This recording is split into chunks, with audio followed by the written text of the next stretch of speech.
कशासाठी बोलावलंय तुम्ही लोकांना? मग उत्तर दिलंय मी. दिली पद्धत आहे का? समाधानकारक करावं लागेल.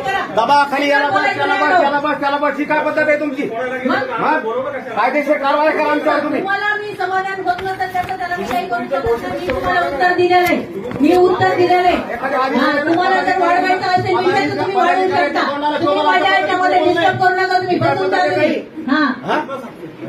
हे माणसं तुम्हाला समन्वयाने विचारताय. उत्तर दिलेलं आहे. उत्तर मी दिलेलं आहे तुम्हाला.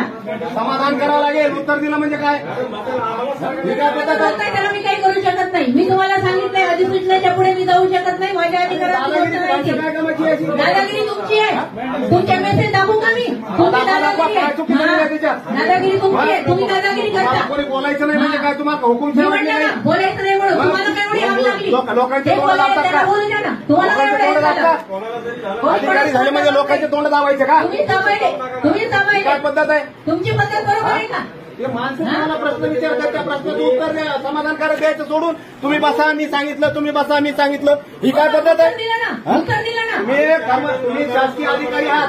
अधिकाऱ्यांच्या भाषेमध्ये नम्रता असावी. आपण नागरिकांचा मागास प्रवर्गाचा महिला आरक्षण करत आहोत. आपल्याकडे 14 ग्रामपंचायती अशा आहेत आताच्या 2020-25 कालावधीमध्ये ज्यांना महिला आरक्षण नव्हतं अशा आपण 14 ग्रामपंचायती काढलेल्या आहेत. त्या 14 आपण 11 चिठ्ठ्या काढणार आहोत ज्या की नागरिकाचा मागास प्रवर्ग